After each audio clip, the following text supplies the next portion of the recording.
sekarang saya sudah bersama Coach Ibnu. Yang kalian ketahui Coach Ibnu kalau di Surabaya cukup malang melintang, di Liga 1 pernah di Surabaya United, pernah pegang AHA, dan sekarang dia memilih untuk di Deltras. Coach, apa kabar? Alhamdulillah baik. Selamat sore. Assalamualaikum warahmatullahi wabarakatuh. Waalaikumsalam. Tambah awet muda ya Coach Ibnu ya. Coach, kayaknya kerasan ya Coach ya di Deltras. Ya, selain dekat rumah,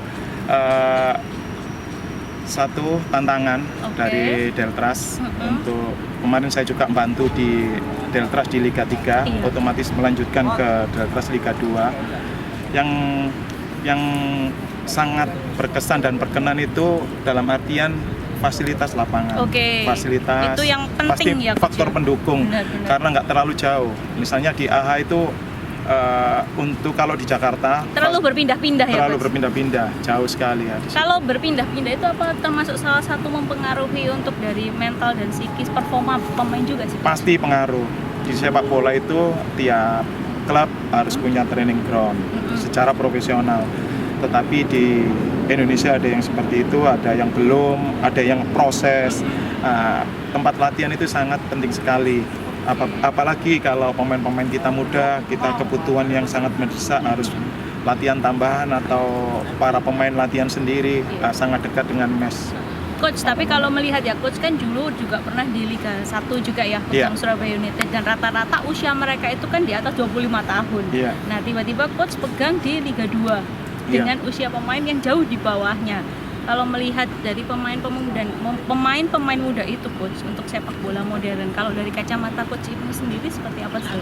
Ya, sebelumnya saya juga di akademi. Jadi selain saya di liga, saya punya sekolah sepak bola sendiri. Terus saya pindah ke Pati juga ngurusi akademi.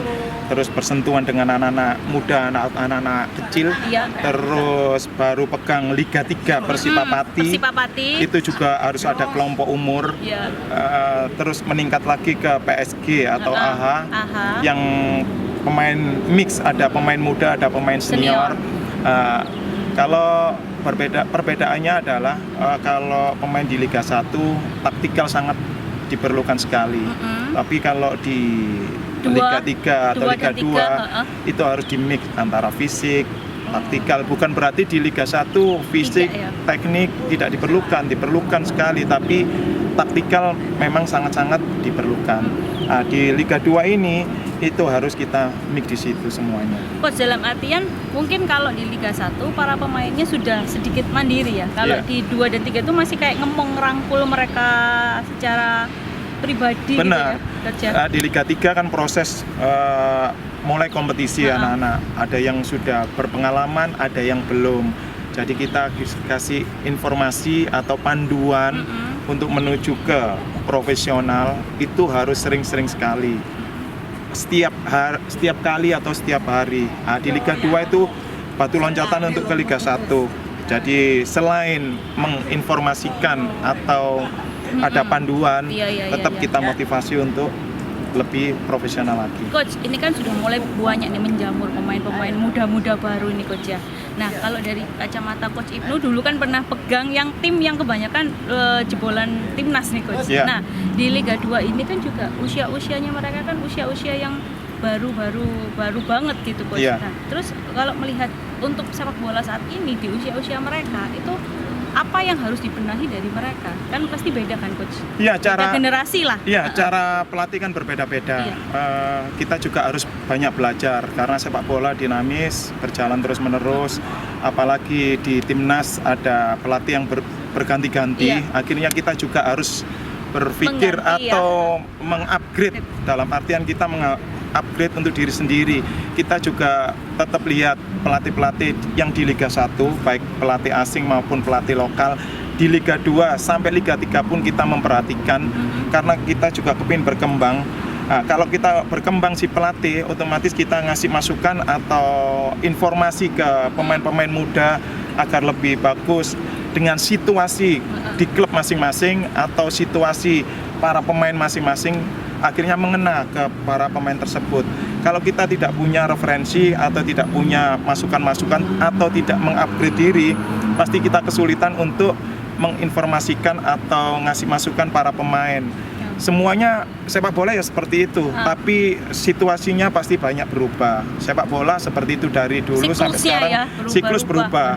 Dalam artian habit ya, harus dia menyesuaikan, harus terutama nyali mental itu kan, supaya dia lebih dewasa, lagi, ya? lebih profesional, bener, intinya seperti Tapi itu. ini coach, ada satu nih pertanyaan.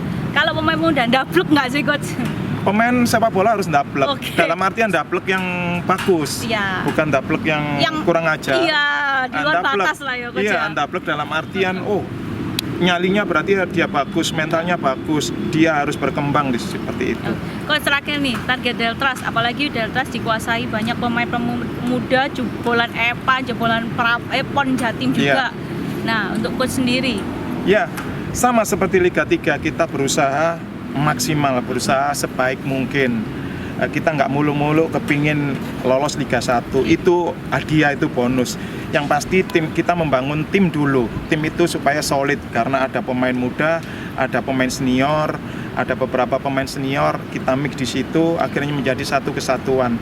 Contoh waktu kemarin saya di AHA, kita uji coba menang terus. Sama begitu kompetisi Liga 1 satu kan, pertandingan saya kalah, saya mengundurkan diri.